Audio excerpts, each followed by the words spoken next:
Let me tell you something no one in your life has ever had the courage to say to your face. Nobody is thinking about you, not the way you think they are.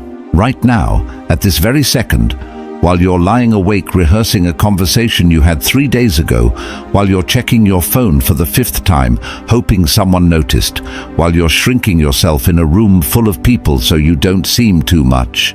The people you're performing for are not watching. They're busy. They're lost in their own fear, their own insecurity, their own invisible war inside their own skull. And here is the brutal, liberating, earth-shattering truth that Stoic philosophy has been trying to hand you for over 2,000 years. The moment you truly understand that nobody is watching as closely as you think, that is the moment you finally become free.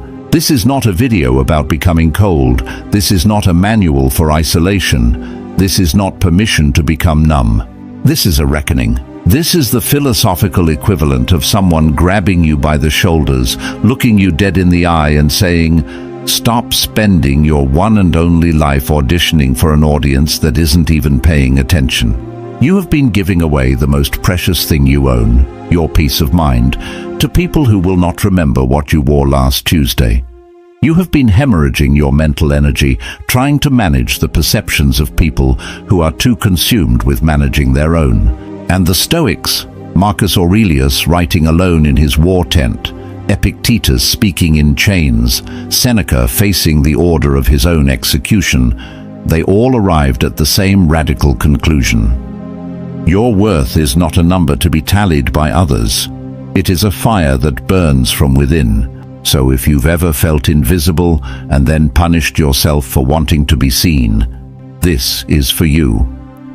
If you've ever stayed in a room too long, laughed too loud, or apologized too much, this is for you.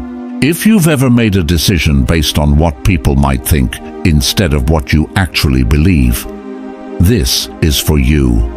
Stay until the end, because by the time we're done, you will not see yourself or the people around you the same way ever again. Before we get into the philosophy, before we hand you the Stoic tools, we need to do something first. We need to name what's actually happening, because most people who come to videos like this already sense the problem. They feel the weight of it. They know something is wrong with the way they're living, always watching themselves, always editing, always performing for a crowd that didn't ask for the show. But they haven't been told the truth about it yet. Not the comfortable version, not the therapeutic softening, the actual unvarnished truth about what this pattern is costing you, where it comes from, and why most people never break free of it. So that's where we start. 5 truths, the kind that sting going in and heal going out. Let's go. Truth 1. Most people who judge you have not solved their own life. This is not an insult. This is a map. The person who has the most to say about how you're living your life is almost always the person who is most at war with their own. Judgment requires distance. And the people who spend the most energy watching you from across the room are the ones who are least capable of looking inward. The damage this causes: you take their criticism seriously. You let it land. You adjust your course based on the commentary of people who have no qualification to advise you. The Stoic solution: ask not what they think of you. Ask what their life reveals about the quality of their thinking. Then weight their opinion accordingly. You would not take medical advice from someone who had never studied medicine.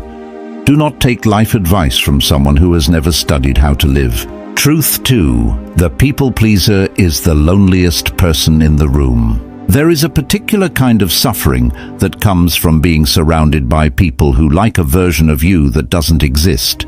You have performed so long, adjusted so consistently, curated yourself so carefully, that the warmth you receive is directed at a character, not at you. This is the invisible tax of people-pleasing. You get the approval you worked for, and it still feels like nothing, because it was given to a mask. The damage: you can be in a room full of love and feel completely alone, because none of the love is actually landing on you. The Stoic solution: Choose authentic rejection over inauthentic acceptance. It sounds terrifying. It is at first. But one person who sees you clearly is worth more to your inner life than 1,000 who applaud the performance. Epictetus said it plainly. It is impossible to begin to learn that which one thinks one already knows. You cannot receive real connection while pretending to be someone you are not. Drop the character. Find your people. Truth 3. When you stop needing their validation, their power over you dies. This is the one most people discover too late and wish they had known sooner. The person who has been making you feel small, inadequate, unseen, their power is not inherent.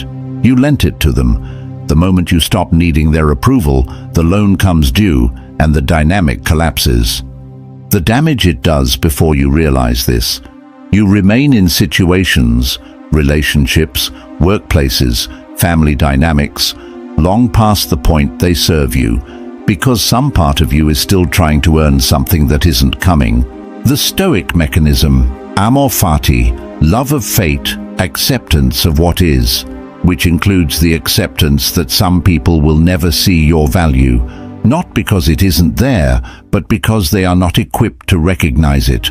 The moment you fully accept that their validation is never coming and that you don't need it, is the moment the cell door opens. You were never locked in.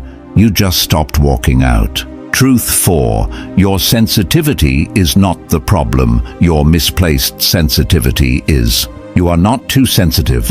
You are too sensitive to the wrong things. Feeling deeply is not a flaw. It is a form of intelligence. The capacity to be moved, to be troubled, to be lit up by beauty, or broken open by injustice. This is the full operation of being human. The problem is not that you feel. The problem is where you are directing that feeling. You are spending profound emotional sensitivity on things that do not deserve it. A stranger's glance, a casual comment, a social media metric, and leaving yourself numb and depleted for the things that actually matter. The Stoic practice here is triage. You do not eliminate emotion, you sort it. You ask, does this deserve my emotional energy? Is this proportionate to what I'm feeling? Seneca wrote, "We suffer more in imagination than in reality." The mental anguish you experience over imagined judgments is almost always worse than the judgment itself would be if it were even happening. Direct your sensitivity inward toward your own values. Direct it outward toward the people who have genuinely earned your care, and withdraw it firmly and without guilt from those who have not. Truth 5. Setting boundaries will lose you some people. Good. This is the one nobody says out loud. When you begin to establish genuine limits, when you stop being infinitely available, when you decline to explain yourself for the 100th time, when you finally say no without an essay-length justification attached, some people will leave. Not because you changed for the worse, but because the thing they valued in you was your inability to say no to them. The damage of never learning this. You hold yourself in positions of service to people who have confused your generosity for obligation. And the resentment builds quietly until the relationship is nothing but a performance of obligation from which neither party derives anything real. The Stoic framework. Justice is one of the 4 cardinal virtues, and justice includes justice to yourself. The Stoics did not teach servility. They taught right relationship, giving what is right to give, withholding what would be wrong to give. A relationship that only functions while you are diminished is not a relationship. It is an arrangement. And arrangements deserve to be renegotiated. The people who stay when you draw your line, those are your people. Now you know the truth. You know what this pattern costs you. You know where the power actually lives. You know the real reason you've been giving it away. But knowing the truth is not enough. The Stoics were not interested in theory for its own sake. They were interested in applied philosophy, wisdom that works. wisdom that holds, wisdom you can carry into the worst moments of your life and find it still standing when everything else has collapsed. So now we do the work. 10 lessons, 10 principles from the greatest philosophical tradition the ancient world ever produced. Not for academics, not for classroom debate, for you, for the moment the judgment comes, for the moment the crowd turns, for the moment your worth is questioned by someone who was never qualified to measure it. Here is how you protect your peace. Here is how you know your self-worth. Here is how you stop being moved by the wind of other people's opinions and become someone who moves themselves. Lesson 1. The crowd is a mirror that lies. There is a man most people have never heard of, a Roman Stoic philosopher named Musonius Rufus. He was the teacher of Epictetus, the man who would go on to influence Marcus Aurelius. But Musonius himself, he was exiled, twice, by 2 different emperors. His crime, speaking truth in public without the softening comfort of flattery. When asked how he felt about being driven from his home, stripped of his status, sent to a barren island to dig ditches in hard labor, Musonius said something that stopped everyone in the room cold. He said, "I am not harmed unless I believe I am harmed." Here is what Musonius understood that most people spend an entire lifetime never grasping. The crowd is not a mirror. It is a funhouse mirror, distorted, flickering, changing its angle based on nothing more than lighting and mood and who else is standing nearby. When you look to other people to tell you who you are not receiving an accurate reflection. You are receiving their fear, their projection, their own unprocessed wounds dressed up as judgments about you. A person who calls you too quiet is usually someone terrified of silence. A person who calls you too intense is usually someone who has never allowed themselves to feel anything fully. A person who says you're too ambitious is usually someone who gave up on their own ambitions and cannot bear to watch you pursue yours. The Stoics called it the dichotomy of control, and it is the single most powerful framework for mental freedom ever constructed. There are things within your control, your thoughts, your choices, your values, your effort, your response. There are things outside your control, other people's opinions, other people's moods, other people's judgments. The moment you stop treating things outside your control as though they are your responsibility, everything changes. You cannot control what the crowd says. You can only control whether you hand the crowd a microphone inside your own mind. Stop giving it the microphone. Lesson 2. Silence is not weakness, it is the armor of the wise. In 65 AD, the Roman Emperor Nero ordered his former tutor to die. The man was Seneca, playwright, philosopher, one of the most brilliant minds of the ancient world. He had spent decades in Nero's court, watching corruption from the inside, writing letters late into the night about the nature of a good life. And when the order came, when the soldiers arrived at his villa, Seneca did not beg, he did not collapse, he did not scramble to explain himself to people who had already decided. He sat down, he opened his veins, and he spoke calmly to his friends who were weeping around him, reminding them that a life lived in virtue does not need to be defended at its ending. He had nothing left to prove. This is what the Stoics teach us about silence. It is not the language of the defeated. It is the language of those who are so certain of their own worth that they have no need to convince others of it. Think about how much energy you spend justifying yourself, explaining your choices to people who didn't ask, defending your decisions to people who wouldn't understand, shrinking your truth to fit inside someone else's comfort.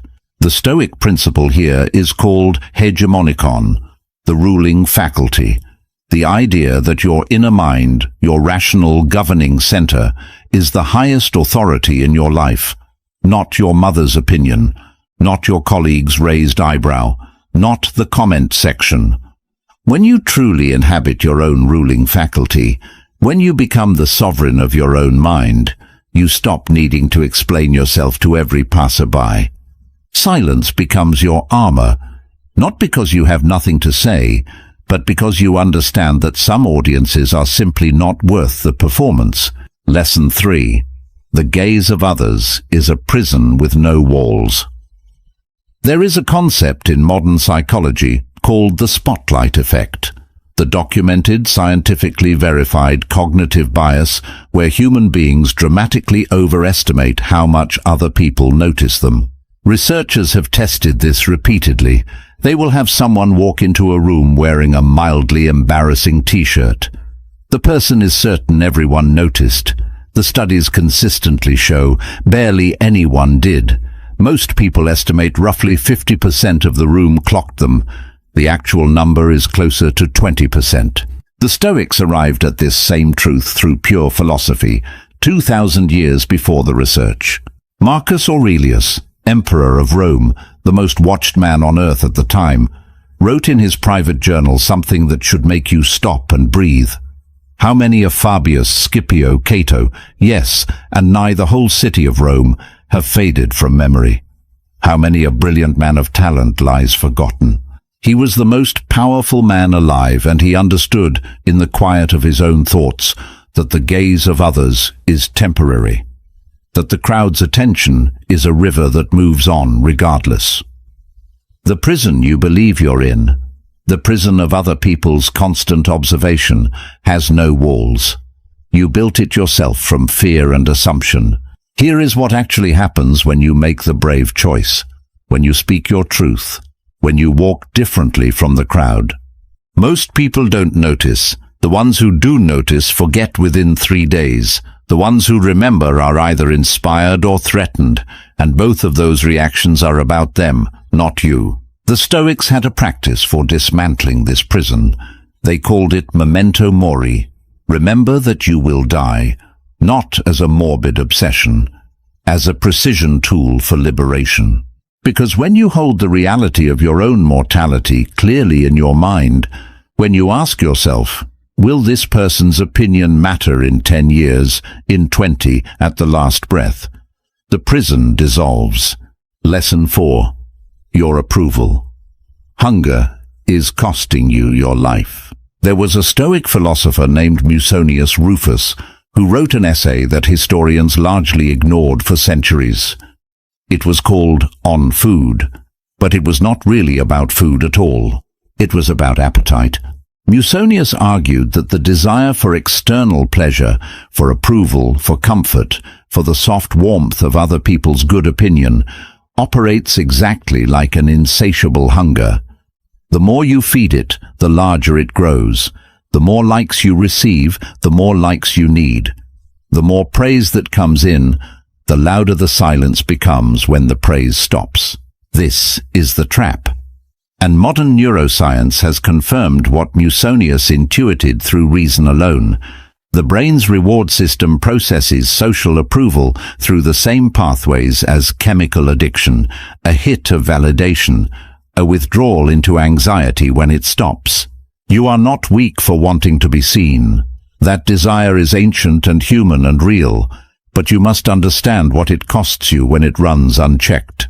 Every time you change your opinion to match the room, you lose a piece of your own voice. Every time you don't say the thing you actually believe because you're afraid of judgment, you practice silence when you should be practicing courage. Every time you measure your worth by how many people noticed, you hand your self-esteem to a system that is random, inconsistent, and completely indifferent to your actual value. The Stoic answer is not to become a stone. It is to build what Marcus Aurelius called the inner citadel, a fortress at the center of yourself that cannot be taken by siege. The question is not whether other people approve of you. The question is whether you approve of you. And that question can only be answered by looking inward. Lesson 5. The opinion of the mob has never once predicted greatness. Socrates was executed by public vote. Galileo was forced to recant his correct understanding of the universe or face death. Hypatia of Alexandria, mathematician, philosopher, one of the most brilliant minds of the ancient world, was dragged from her carriage and murdered by a mob because her ideas made people uncomfortable. The crowd has always been a poor judge of value. History knows this. The Stoics knew this. And somewhere in the quiet parts of you, you know this too. Epictetus said something that cuts like a blade. If someone succeeds in provoking you, realize that your mind is complicit in the provocation. What he means is this: the mob cannot touch you without your permission. The opinion of 50 people, of 500, of 5 million, it carries no inherent weight. The weight is only what you assign to it, and you have been assigning it astronomical weight for things that deserve barely a glance. Here is a practice the Stoics actually used. When you feel the pull of external validation, when you feel yourself adjusting who you are to fit someone else's expectation, ask yourself one question: is this person someone whose life I admire? Do they live with the kind of virtue, wisdom, and integrity I aspire to? If the answer is no, why are you handing them authority over your mind? And if the answer is yes, even then their opinion is data, not decree. Lesson 6. Solitude is not loneliness. It is where strength is built. Most people confuse these two things their entire lives. Loneliness is the ache of being disconnected from others against your will. Solitude is the practice of going inward with intention. They feel similar from the outside, but they are as different as being lost in a dark forest and walking deliberately into the night to learn the stars. Marcus Aurelius ruled an empire of millions. He was surrounded by advisors, generals, senators, petitioners, family, and enemies from the moment he woke until the moment he slept. And still he retreated into his journals. Still he carved out the interior space. Still he wrote the words that would become the meditations, not for publication, not for legacy, but for himself, as a daily practice of returning to his own center. He understood something crucial. A man who cannot be alone with himself is a man at the mercy of everyone else. If you cannot sit in a room with your own thoughts without reaching for your phone, without turning on background noise, without finding some external stimulation, you are not at peace with yourself. You are running from yourself. The Stoics prescribed a practice they called prososh, self-attention, watchful presence. The daily act of turning inward, examining your own thoughts with the calm rigor of a philosopher, rather than the panic of someone caught in the current. In solitude, you learn who you actually are when no one is watching, and who you are when no one is watching. That is the only version of you that matters. Lesson 7. Detachment is not indifference. It is precision. People misread Stoicism constantly. They think it means not caring, becoming robotic, moving through life with cold indifference to everything and everyone. This is not Stoicism. This is depression wearing a toga. True Stoic detachment is surgical precision. It is caring deeply about the things genuinely worth caring about: your virtue, your relationships, your work, your growth, while releasing your grip on the things you cannot control. A master archer does not grip the bow so tightly that his hands shake. He holds it with intention and ease. He does his preparation with full discipline. He practices, he aims, he breathes, and then he releases the arrow and surrenders the outcome to the physics of the world. There is a little-known Stoic figure named Crates of Thebes, a man of considerable wealth who walked to the harbor one day and threw his entire fortune into the sea. He said, "I free you, Crates, by drowning your troubles." He spent the rest of his life as a wandering philosopher, materially destitute, by all public measures a failure, and by his own account, the happiest man he had ever known. Crates was not indifferent. He loved life deeply. He was simply precise about what deserved his emotional energy. Be moved, but do not be controlled. Care, but do not be consumed. Lesson 8. The truth about what other people think of you. Most of the people whose opinions you are managing, the ones you're performing for, shrinking for, editing yourself for, are not thinking about you at all. They are thinking about how they are being perceived. They are managing their own performance, worrying about their own judgment in the room. You are both on stage, watching each other's performances, each convinced the other is the audience. The philosopher Zeno of Citium, the founder of Stoicism, described the social world with precision. He said that our tendency to seek approval is rooted in a fundamental error, the belief that we exist in other people's minds the way we exist in our own. We don't. You live in your own mind in full 4K surround sound, with emotional commentary and a complete archive of every memory. You are the protagonist of an epic you've been narrating since you were born. To everyone else, you are a supporting character, occasionally relevant, mostly background, frequently forgotten between scenes. This is not cruel. This is simply the nature of human consciousness. And when you internalize it, when you truly feel it rather than just intellectually acknowledge it, the performance anxiety dissolves. The desperate need to be understood lifts, because if no one is watching as closely as you thought, you can stop rehearsing. You can simply be. Lesson 9. Build your inner citadel before the storm arrives. Marcus Aurelius wrote about the inner citadel, the fortress at the center of the self, that no external force could breach. He did not build that fortress when things were easy. He built it when he was a student, long before he became emperor, in the years when philosophy was still theory and life had not yet tested it. This is the lesson most people learn too late. You cannot build resilience during crisis. You build it in the quiet before the storm, so that when the storm comes, and it will come, you have somewhere to stand. The practice is not complicated, but it demands consistency. Every morning, before the world gets access to your attention, you return to your values. You remind yourself who you are, not who the world wants you to be. You ask, what is truly important today? What would a person of virtue do in my position? Every evening you review, not to punish yourself for failures, but to understand them. To close the day not with guilt, but with wisdom extracted from the hours just lived. And in the moments when someone's judgment threatens to breach your walls, you do what Epictetus taught. You pause, you breathe, you ask, is this within my control? If yes, act. If no, release. It is not more complicated than that. But it takes practice. It takes the daily discipline of someone who understands that peace of mind is not a lucky condition. It is an architecture, and you are the only one who can build it. Lesson 10.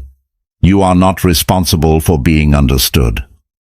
This one is for everyone who has spent years trying to explain themselves to people who were never going to listen. Years of justification. Years of softening your truth to make it more palatable. Years of shrinking the complexity of who you are into something simple enough to fit inside someone else's limited understanding. Stop. You are not responsible for being understood. You are responsible for being you, clearly, fully, without apology. There is a moment in the writings of the philosopher and Stoic Empress Julia Domna, one of the most intellectually formidable women of the Roman imperial era, where she describes the torment of being surrounded by people who interpreted her intelligence as ambition, her curiosity as interference, her power as threat. She chose not to explain herself. She chose to continue. And history remembers her precisely because she did not make herself smaller to fit the comprehension of smaller minds. Your peace is not a negotiation. It does not require the other party's signature. You can be at peace even when you are misunderstood, even when you are underestimated, even when the version of you that exists in someone else's mind bears no resemblance to who you actually are, because your worth, the real number, the accurate count, lives inside you, not in their perception of you. 2,000 years ago, a man sat in a cold tent at the edge of a war. He was the most powerful person on earth. He controlled the fate of millions. Armies moved at his word. Laws bent at his signature. And in the quiet before sleep, Marcus Aurelius opened a small book and wrote to himself, not for posterity, not for performance, just to remind himself of what mattered. He wrote, "You have power over your mind, not outside events. Realize this, and you will find strength." He wrote, "The impediment to action advances action. What stands in the way becomes the way." He wrote, "Waste no more time arguing about what a good man should be. Be one." He was not writing for us, but he might as well have been. Because here you are, 2,000 years later, carrying the same ache, facing the same trap, fighting the same invisible war inside your own chest. The war between who you actually are and the performance you think the world requires. And the Stoics across all those centuries are delivering the same verdict. The world does not require the performance. The performance is costing you everything. And the person you have been hiding, the one who exists when no one is watching, that person is already enough. Nobody cares about you the way you fear they do.